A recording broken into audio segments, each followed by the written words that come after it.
भीड़ का नियंत्रण करने वाला, नेतृत्व करने वाले वर्ग है यहाँ पर, इसीलिए उसकी संख्या कम होती है। दूसरा एग्जाम्पल, बिहार की संख्या कितनी है? जानकारी आपको? 12.5 करोड़, फिगर उसको 13 मान लेते हैं कि 13 करोड़ बिहार की जनसंख्या है। तो 13 करोड़ जनसंख्या बिहार की है और विधानसभा में सीटें कितनी है? 243, 243। तो 13 करोड़ लोग विधानसभा जाके बैठते नहीं है, ना बैठ सकते। 13 करोड़ जनता बिहार का है, वो बिहार के असेंबली में जाके बैठ नहीं सकते। तो फिर 13 करोड़ लोगों का जो प्रतिनिधि है 243, वो जाके वहां बैठते हैं असेंबली के अंदर, विधानसभा के अंदर में। इसका मतलब हो गया कि 243 जो प्रतिनिधि है, जनप्रतिनिधि है, उनके द्वारा 13 करोड़ लोगों को नियंत्रित किया जाता है।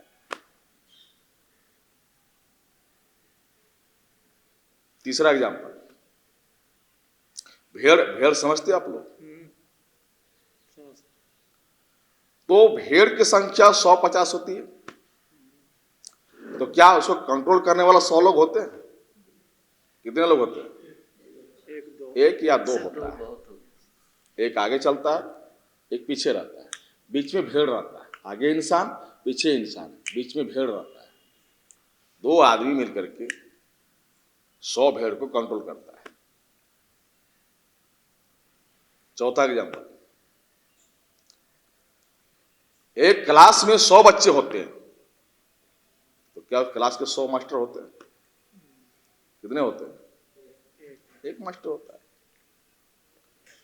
यानी एक मास्टर, एक शिक्षक 100 बच्चों पर नियंत्रित करता है।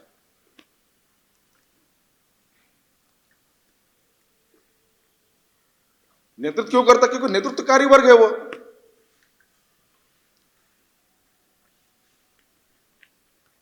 नेतृत्व का मतलब होता है ड्राइविंग प्रिंसिपल। ड्राइवर जो होता है गाड़ी का, वो पैसेंजर को सही जगह पर पहुंचाना। लीडरशिप का सिद्धांत है ड्राइविंग प्रिंसिपल, वो ड्राइव करता है वो, और जो क्राउड है, जो भीड़ है, वो फॉलो करता है। तो यहां जो बैठी हुई है वो क्राउड नहीं है, ये नेतृत्व है, मास्टर है। जो आप लोग अलग अलग विंग से यहाँ पर है, जो बामसेप के अलग अलग सहयोगी संगठन का आप कार्य करता है, अलग अलग एरिया से है, अलग अलग इलाके से है, अलग अलग जाके प्रचार प्रसार करते हैं, तो उसकी संख्या कम ही होता है। बहुत हिस्टोरिकल आपको एग्जांपल देते हैं, ऐतिहासिक घटना आपको बताते हैं। बुद्ध को जो ज्ञान प्राप्त हुआ, तो वो किसको बताए, किसको नहीं बताना चाहिए, वो डिसाइड कर रहा था कि ये जो मेरे पास जो मटेरियल मिला, ये वैसे लोगों को बताना पड़ेगा जो इसको प्रचार बहुजन में करे। पाली भाषा में, बुद्ध ने पाली भाषा में लिखा हुआ है कि चरत भिक्षुवे चारिकं लोकानुकंपाय बहुजन हिताय बहुजन सुखाय। यानी बुद्ध कहते हैं कि ऐसी विचारधारा का प्रचार करना चाहिए जो मनुष्य का प्रारंभ में कल्याणकारी हो, मध्य में कल्याणकारी हो और अंत में भी कल्याणकारी हो। लोकानुकंपाय, आदि कल्याण, मध्य कल्याण और अंत कल्याण। मगर ब्राह्मण धर्म में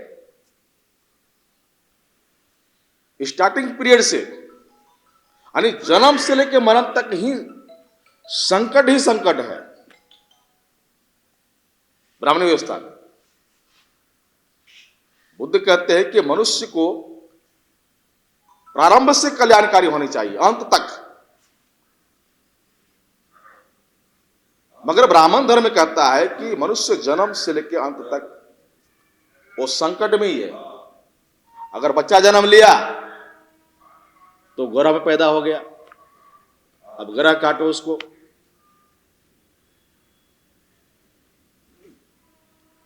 बच्चा बड़ा हो गया, शादी करना है तो ब्राह्मण के पास में जाओ, उसके बगैर शादी नहीं होगा, लगन कौन बिठाएगा? उसका बाप मर गया तो ब्राह्मण के पास में जाओ। अब उसको स्वर्ग भेजना है तो यहां से लेकर वहां तक का जो टेंडर मिला हुआ है केवल ब्राह्मणों के पास में, जन्म से लेकर मरण तक, यानी संकट ही संकट है। तो बुद्ध ने इसके विपरीत कहा कि ऐसे विचार करो लोगों को प्रारंभ में कल्याणकारी हो, मध्य में कल्याणकारी हो और अंत में भी कल्याणकारी होनी चाहिए। ऐसी विचारधारा का प्रचार प्रसार बहुजन हिताय बहुजन सुखाय के लिए करो। बुद्ध ने यह नहीं कहा अल्पजन हिताय अल्पजन सुखाय, और बुद्ध ने यह भी नहीं कहा सर्वजन हिताय सर्वजन सुखाय। बुद्ध का सिद्धांत क्या था? बहुजन हिताय बहुजन सुखाय। ये बुद्ध का कॉन्सेप्ट है, मेरा नहीं है। इसका मतलब है कि उस समय की जो व्यवस्था थी वो अल्पजन हिताय अल्पजन सुखाय की व्यवस्था थी, उसके विपरीत में बुद्ध ने यह कहा। अब ये बात लोगों में फैलाना कैसे फैलेगी? क्योंकि लोग संकट में फंसे हुए हैं। तो लोगों को फैलाने के लिए उसने 5 भिक्षु जो था उनको कहा। वाराणसी में सारनाथ है, उस सारनाथ में जाकर के 5 भिक्षुओं को, 5 भ्रांते को बुद्ध ने यह बात बताई। इस विचारधारा से मनुष्य का कल्याण होगा। ये विचारधारा लेके जाओ, जन जन में जाओ, बहुजन में जाओ और विचार को प्रचार करो, प्रसार करो। तो 5 भिक्षु की वजह से वो जो विचार का प्रसार हुआ दुनिया में, उसकी बहुत बड़ी देश के अंदर में, समाज के अंदर में बहुत बड़ा सामाजिक वैचारिक क्रांति हो गई। अने विचारधारा में क्रांति कर दिया बुद्ध ने, केवल 5 लोगों की बदौलत, 5 प्रचारक की बदौलत दुनिया में हलचल पैदा कर दिया। केवल 5 प्रचारक की बदौलत। 10, 20, 25, 50, 100, 150, 200, 1000, 500 जरूरत नहीं, केवल 5 के बदौलत ही बुद्ध ने बहुत बड़ा समाज में वैचारिक क्रांति लहर पैदा कर दी। जो वैचारिक क्रांति कर दिया बुद्ध ने, तो देश के अंदर में 3 एरिया में बहुत बड़ी क्रांति हो गई। हिस्टोरिकल बात बता रहा हूं। 3 एरिया में, नंबर 1, वैचारिक क्रांति होने की वजह से, विचार में परिवर्तन होने की वजह से पहला क्रांति हुआ, सामाजिक क्रांति हो गई। सामाजिक क्रांति का मतलब है कि जो वर्ण व्यवस्था में जो शूद्र वर्ण के लोग थे, जिनको गुलाम बनाकर रखा हुआ था, उन शूद्रों ने भारत का राजा बन गया। सम्राट अशोक के नाम सुने होंगे, मौर्य वंश का। यही हमारे मगध का अंतिम राजा बृहद्रथ, सम्राट अशोक का परपोत, यानी पोते का पोता बृहद्रथ, मगध का अंतिम शासक कौन है? हमारे पूर्वज है। ऐसे देश भर में हमारे लोग राजा बने। सामाजिक क्रांति की वजह से जिन शूद्रों को ब्राह्मणों ने कहा था कि आपको केवल सेवा करना है 3 वर्ण का, ब्राह्मण क्षत्रिय वैश्य का, ये लिखा हुआ है, गीता में लिखा हुआ है, शूद्रों का काम क्या है? केवल 3 वर्ण की सेवा करना। बुद्ध के वैचारिक क्रांति की वजह से समाज में क्रांति हो गई और व्यवस्था ऐसा हो गया। अब शूद्र लोग राजा बन गए देश में। जब शूद्र राजा बन गए तो सामाजिक क्रांति हो गई। जब राजा बन गए तो राजनीतिक क्रांति हो गई। नंबर 1 सामाजिक क्रांति, नंबर 2 राजनीतिक क्रांति। राजनीति में कोई वही लोग थे राजा, अब हमारे लोग बन गए राजा, अब वो बन गया प्रजा। नंबर 3, जैसे ही राजनीतिक क्रांति हो गई तो भारत को अशोका ने बौद्ध धर्म को राजधर्म घोषित कर दिया। भारत बुद्धिस्ट कंट्री है, आज जितना आडंबर पाखरवाड़, जितना अंधविश्वास फैला हुआ है, इसके विपरीत 1000 साल पहले बुद्धिस्ट कंट्री था भारत। अब आप लोगों को थोड़ा सा याद होगा या नहीं होगा, मुझे अभी भी याद है, गांव देहात में घर में दरवाजे होते नहीं थे। आपके तरफ पता नहीं होता था या नहीं होता था? नहीं होता, दरवाजा होता ही नहीं था गांव देहात में। मुझे देखा हुआ बात है। क्यों नहीं होता नहीं था? क्योंकि उस समय ये सब पाखंड, अंधविश्वास, लूट खसोट, ये चीज नाम के हमारे लोगों के अंदर में था ही नहीं। ये तो सारा प्रोडक्ट किया हुआ है, ये बाहर से आया वो लोग। इतना कैरेक्टरलेस बनाया गया समाज को। ये सारा कैरेक्टरलेस जो आइडियोलॉजी है, ये सारा ब्राह्मणों की तरफ से आया हुआ प्रोडक्ट है ये समाज के अंदर में। उससे पहले नहीं था। मैं खुद इसका जितना ज्यादा सबूत हो, मेरे छोटे वाले फादर थे, तो मेरा मुसहर टोली में 3 कुआं था। एक मेरे घर के पास में था, तो वो रास्ते पर था। तो जो भी राहगीर जाते थे उस रास्ते से, तो गर्मी का सीजन जो उसको प्यास लगता था, तो पानी पीने के लिए मेरे कुएं के पास आता था। तो मेरे छोटे वाले जो फादर थे वो क्या करते थे, वो कच्चा चना वो फुला कर रखते थे और गुड़, कि कोई भी राहगीर यदि आता है तो केवल पानी नहीं पीना चाहिए, बल्कि चना और गुड़ दो पहले, फिर पानी पिला। ये संस्कार हमारे लोगों के पास में थे, ये हमारी संस्कृति है। अतिथि देवो भवा हमारी है, उसकी थोड़ी है। ये तो ब्राह्मण हमसे चुराया। तो 3 एरिया में इतनी बड़ी क्रांति किसकी वजह से हुई? वो 5 लोगों की बदौलत इतना बड़ा परिवर्तन कर दिया, जिसका परिवर्तन का असर पूरे दुनिया पर पड़ा।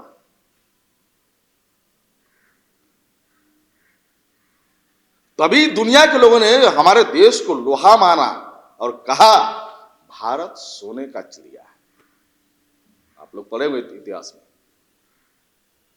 तो सोने का चिड़िया का मतलब सोने का चिड़िया नहीं था, सोने का सिक्का चलता था। जब हमारे पूर्वज इस देश में राज कर रहे थे तो सोने का सिक्का चलता था। अभी तो लोहे का भी नहीं चलता है। तो एक केवल 5 भिक्षु, 5 प्रचारक की बदौलत इतनी बड़ी क्रांति कर सकता है इतिहास काल में। तो यहां 5 से तो ज्यादा लोग हैं, यहां पर 5 से ज्यादा लोग हैं।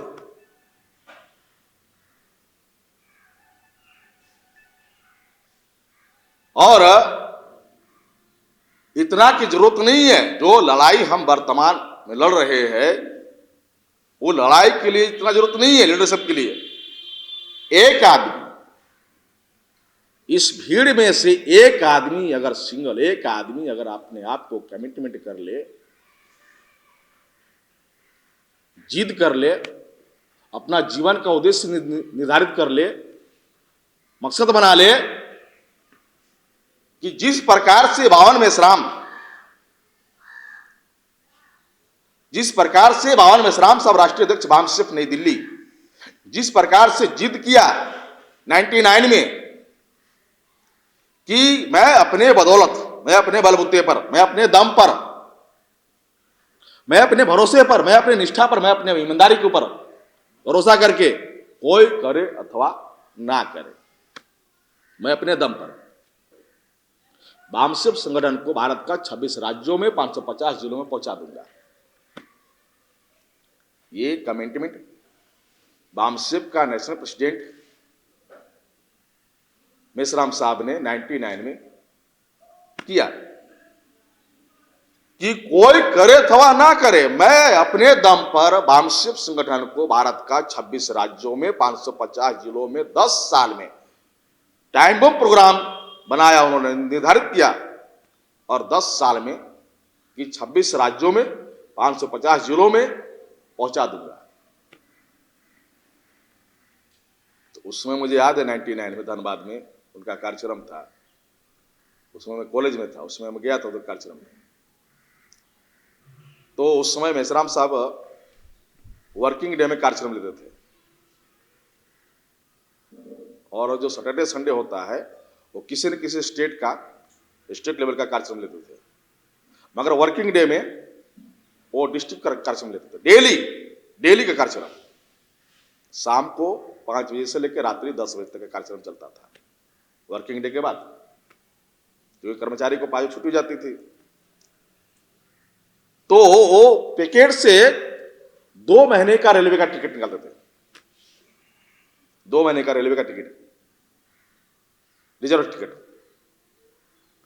और दिखाते थे, देखो आप लोगों को यकीन नहीं होगा, ये रेलवे का टिकट है 2 महीने का। रात में ट्रेवलिंग, दिन को कार्यक्रम, रात को ट्रेवलिंग, दिन को कार्यक्रम, रात को ट्रेवलिंग, दिन को कार्यक्रम, रात को ट्रेवलिंग, दिन को कार्यक्रम। ऐसा करते करते भारत के 26 राज्यों में 550 जिलों में पहुंचा दिया। आज के तारीख में वही संगठन भारत के 31 स्टेट में चल रहा है, 31 राज्य में चल रहा है, और 612 जिलों में चल रही है, 4000 कमिश्नरी में है, 18,000 ब्लॉक पर है, और 2.5 लाख गांव में इसका संगठन का जाल फैला हुआ है। मगर कहावत वाली बात है अंग्रेजी में, शी इज बिलीविंग। जो मनुष्य अपनी आंखों से देखता है तब उसको यकीन होता है, ऐसे यकीन नहीं होता है। अब दिखाने वाला मीडिया है, इलेक्ट्रॉनिक मीडिया है, प्रिंट मीडिया है, अखबार है, मौखिक मीडिया है, ये सारा जो मीडिया है ये आपके दुश्मनों के हाथ में है। तो हमारी खबरें को ब्लैकआउट किया हुआ है टीवी वाले, अखबार वाले। जब टीवी वाले, अखबार वाले हमको हमारे खबरों को लगा नहीं रहे हैं, तो हमारे लोगों को यकीन ही नहीं होता कि हम ऐसा कर सकते हैं या बामसेफ ऐसा कर सकती है, यकीन नहीं होता। मैंने टीवी वालों को कहा, अखबार वालों को कहा पटना में कि आपका नेशनल, राष्ट्रीय लेवल का आपका मीडिया है, प्रिंट मीडिया, तो जिस प्रकार से सभी को आप खबरें लगाते हो, तो हमारे भी खबर लगाओ फ्रंट पेज पर। जितना आपका रकम है हम ले लो, हमसे देते हैं, मगर हमारी भी खबर लगाओ फ्रंट पेज पर। जो आपका रेट है मैं दूंगा। जानते हो उसने क्या कहा? उसका जो एडिटर है, जो उसका मालिक है, उसने कहा मुझे कि मांझी जी, जितना आप दे रहे हो छापने का, उसके बदले मुझे 2 गुना ज्यादा मिल रहा है नहीं छापने का। जितना आप दे रहे हो छापने का, उससे 2 गुना ज्यादा मिल रहा है मुझे नहीं छापने का। तो हम तो धंधेबाज लोग, हम तो बनिया लोग हैं, हमको धंधा करना है, हमको आंदोलन थोड़ी चलाना, हमको धंधा करना है। तो जहां धंधा में ज्यादा मिलेगा वो हमको वहां जाना पड़ेगा। अब आपको छपवाना है तो डबल कर दिया, आप ट्रिपल कर दो, ये बात है।